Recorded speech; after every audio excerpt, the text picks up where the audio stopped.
Lisa Bloom, welcome to News Beast. Thank you. Congratulations on your new book, Swagger. Thank you.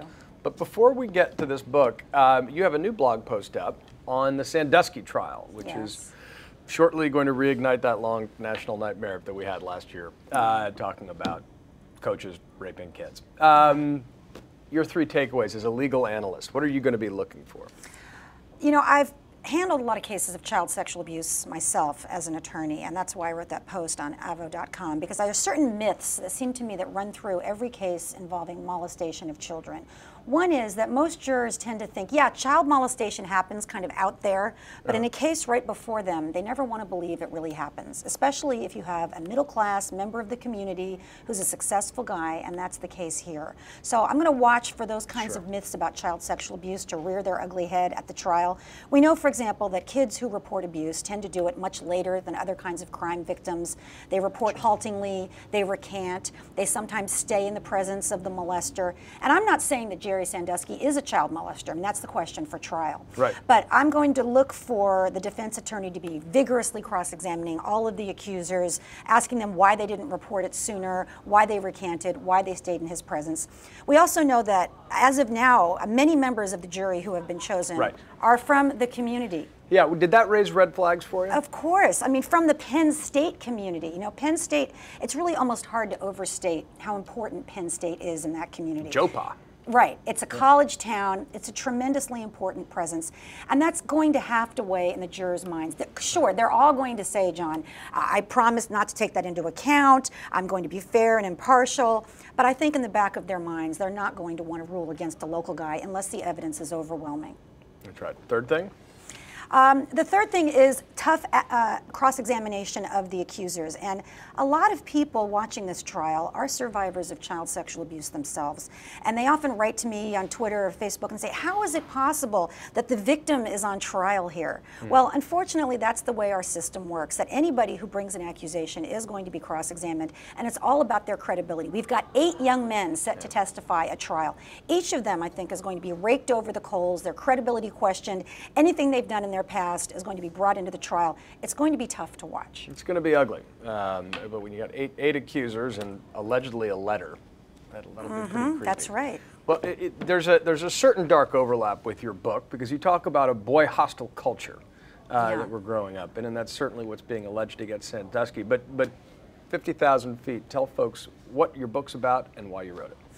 Last year I wrote a book about women and girls called Think, and I speak all over the country about those issues. And parents would approach me and say, what about boys? And somewhat ignorantly, I would say, well, what about boys? What's the problem? And parents would say to me, you know, my son is flunking out of school. My young man can't get a job. And I started to look into it to write an article, and frankly, I was shocked at what I found. That boys are kicked out of preschool at 4 times the rate of girls, for example. I mean, who knew anybody got kicked out of preschool? I did. That girls are outperforming boys at every level of school now, graduating in greater numbers with better grades. Boys are dropping out at alarming rates. The majority of our African American and Latino boys drop out of high school.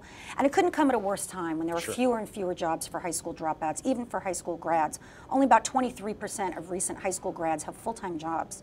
So we really have a crisis in America with our boys. And as I continued to research and went all over the country talking to boys, I knew I had to expand it into a book, and that became Swagger. Well, as a former boy, I thank you for taking an interest. You have some harsh words though for Kanye and Eminem. So I got to ask you, is rap the problem? I mean, or is this really about parental responsibility at the end of the day? Well, it is about parental responsibility, and that's why I wrote the book for parents. And part of our responsibility as parents is to be aware of the messages that our kids are getting. And I was shocked to discover that 2/3 of the most popular rap and hip hop songs advocate violence, especially gun violence, raping girls and women, even little girls, assaulting gay men, murdering gay men. I mean, these are very common themes in the music. Certainly there's wonderful rap and hip hop music, and I myself enjoy the sounds, but I don't enjoy a lot of the messages. And I think parents are unaware of how violent some of this music has become. And so I have the lyrics in the book. Parents, it's going to curl your hair. It's really not appropriate for children or adults, in my opinion. And I'm not saying this is the sole problem, of course. This is a complex issue.